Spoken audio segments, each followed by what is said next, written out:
Assalamualaikum warahmatullahi wabarakatuh. Kenalkan, nama saya Karul, NIM 2005106033. Saya dari Penjas 2020 kelas A. Saya di sini akan menjelaskan tentang gizi pada atlet. Yang pertama yaitu pengertian gizi. Gizi adalah persediaan bahan-bahan atau makanan yang dibutuhkan organisme maupun sel-sel untuk bertahan hidup. Sementara dalam bidang ilmu pengetahuan dan medis, gizi dapat merujuk pada ilmu atau praktik konsumsi serta penggunaan makanan. Tak hanya tentang metabolisme, gizi pun berbicara mengenai bagaimana penyakit yang dapat dicegah atau diminimalkan dengan makanan yang sehat. Dengan demikian, pengertian gizi juga berfokus pada bagaimana cara kita mengenai proses munculnya penyakit yang disebabkan oleh faktor bahan pangan, mulai dari pola makan yang buruk, intoleransi terhadap makanan, hingga alergi makanan. Yang kedua, gizi yang diperlukan atlet. Yang pertama, itu karbohidrat. Karbohidrat merupakan sumber tenaga bagi atlet. Zat yang disimpan dalam bentuk glikogen di dalam otot. Otot biasanya dapat menyimpan glikogen selama 60-90 menit untuk olahraga dengan intensitas tinggi. Karbohidrat dicerna dalam tubuh hingga lebih 1-3 jam. Atlet harus mengkonsumsi karbohidrat 60-70% total energi. Contoh makanan yang mengandung karbohidrat yaitu gandum utuh, nasi putih, biji-bijian, nasi merah, roti, dan pasta. Yang kedua, protein. Protein dibutuhkan untuk pertumbuhan, perkembangan, pembentukan otot, pembentukan sel-sel darah merah, pertahanan tubuh terhadap penyakit, enzim dan hormon, dan sintesa jaringan-jaringan badan lainnya.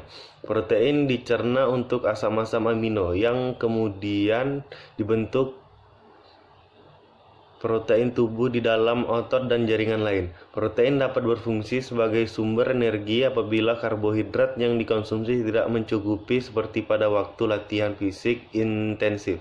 Sebaiknya kurang lebih 15% dalam total kalori yang dikonsumsi berasal dari protein. Contoh makanan yang mengandung protein seperti ikan, gandum utuh, kacang-kacangan, dan daging unggas.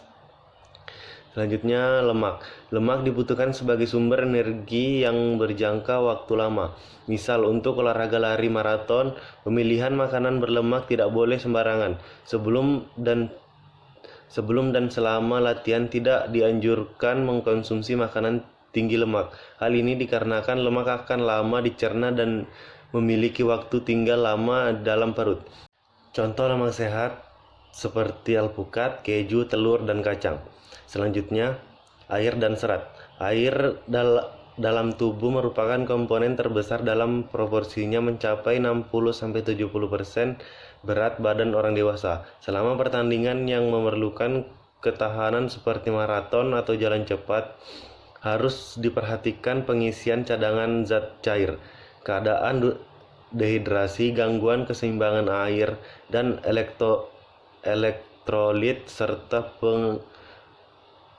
pengaturan suhu tubuh dapat menimbulkan kelelahan dan membahayakan.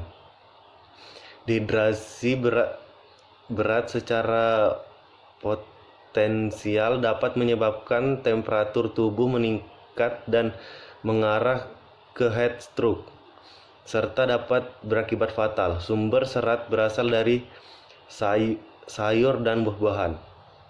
Selanjutnya, vitamin dan mineral. Vitamin dan mineral memainkan peranan penting dalam pengaturan dan membantu reaksi kimia zat gizi penghasil energi sebagai koenzim dan kofaktor. Pada keadaan definisi satu atau lebih dapat mengganggu kapasitas latihan.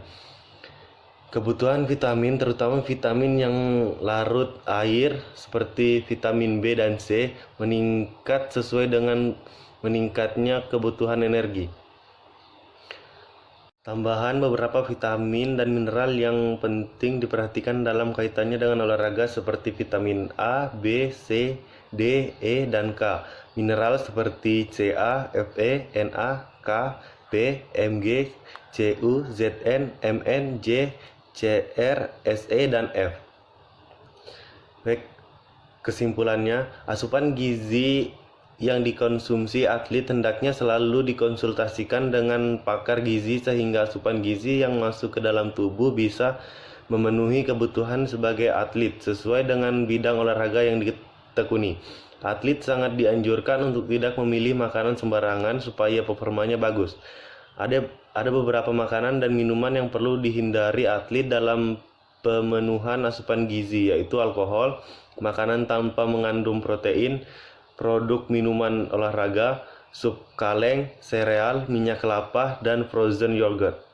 Sekian materi gizi atlet yang bisa saya jelaskan, kurang lebihnya mohon maaf. Wassalamualaikum warahmatullahi wabarakatuh.